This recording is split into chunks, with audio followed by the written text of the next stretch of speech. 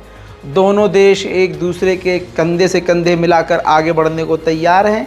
दोनों देश की सेनाएं भी एक साथ काम करने को तैयार हैं और सूचनाएं भी एक दूसरे को देकर एक दूसरे का साथ देने को तैयार हैं, जो कि अपने में एक पॉजिटिव खबर है। उधर जापान के प्रधानमंत्री सीधा पहुंच चुके हैं इस वक्त सऊदी अरब। मोहम्मद बिन सलमान से मुलाकात उनकी हो चुकी है और कई अरब देशों से वो मुलाकात कर सकते हैं और सऊदी अरब के साथ कई अहम और बड़ी डील होने वाली है, जो अमेरिका के लिए एक बड़ा झटका साबित होने वाली है। इतना ही नहीं, अगली तस्वीर में आपको दिखाऊंगा, जापान के प्रधानमंत्री ने सऊदी अरब की सरजमीन पर OIC के हेड से भी मुलाकात की है। सूडान में आपको पता है गृह युद्ध चल रहा है। एक बार फिर से गृह युद्ध के दौरान सूडान की गवर्नमेंट और विरोधी जो हैं पहुंचे हैं कुछ लीडरों के साथ सऊदी अरब के जद्दा में और दोनों सीज़ फायर को लेकर बात करेंगे और सऊदी अरब इसमें मीडिएशन करवा रहा है। दोस्तों, अमेरिका से अज़रबैजान ने शिकायत की है कि रशिया और आर्मीनिया ने जो वादे किए थे वो पूरे अभी तक नहीं किए हैं। काराबाग और दूसरे इलाकों में अभी भी इलीगल गतिविधि आर्मीनिया कर रहा है, जो कि सरासर गलत है। रशिया ने भी जो वादे किए थे वो अभी पूरे नहीं किए हैं, अज़रबैजान का ऐसा इल्ज़ाम है।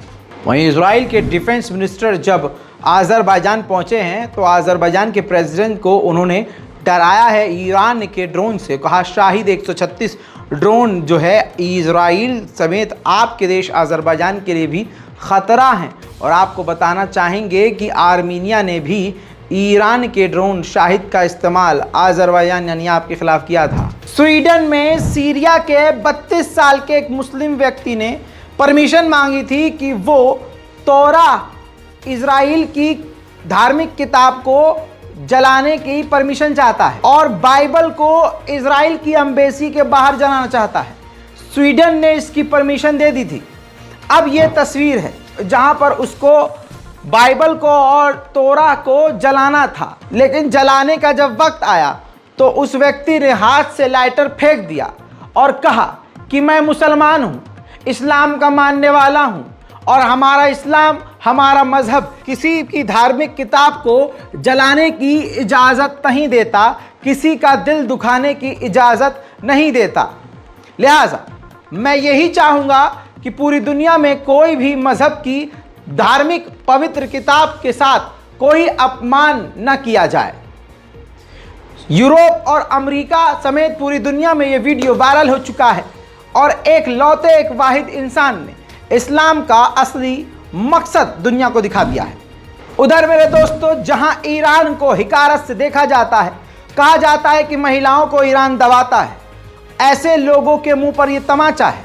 ईरान की पहली महिला पायलट ने हवाई जहाज तेहरान में उड़ा लिया है, यानी तेजी से महिलाओं को पूरी तरह से सपोर्ट कर रहा है ईरान। इस तस्वीर में देख के आप समझ सकते हैं, जिसको सरकारी मीडिया के द्वारा पूरे ईरान और पूरी दुनिया में शाया किया गया है। महिला पायलट ने बड़े ही कामयाब तरीके से जहाज को उड़ाया है। कहा जा रहा है कि बहुत जल्द ईरान की अंतर्राष्ट्रीय उड़ानों में महिलाओं की भर्ती होगी, जिसमें वो पायलट का भी रोल निभा सकेंगी। मिडिल ईस्ट की स्पेशल रिपोर्ट में आज और अभी के लिए इतना ही। चैनल को सब्सक्राइब कीजिए। हमारे इंस्टाग्राम जो हमारा नया, मेरा खुद का अपना पर्सनल नया अकाउंट है, रज़ाग्राफी_ऑफिशियल, इस पर आइए, फॉलो कीजिए। बहुत सारी चीज़ें इसमें ऐसी हैं जो यहाँ यूट्यूब पर नहीं होती हैं। मैं हूँ रज़ा और आप देख रहे हैं रज़ाग्राफी। जय हिंद।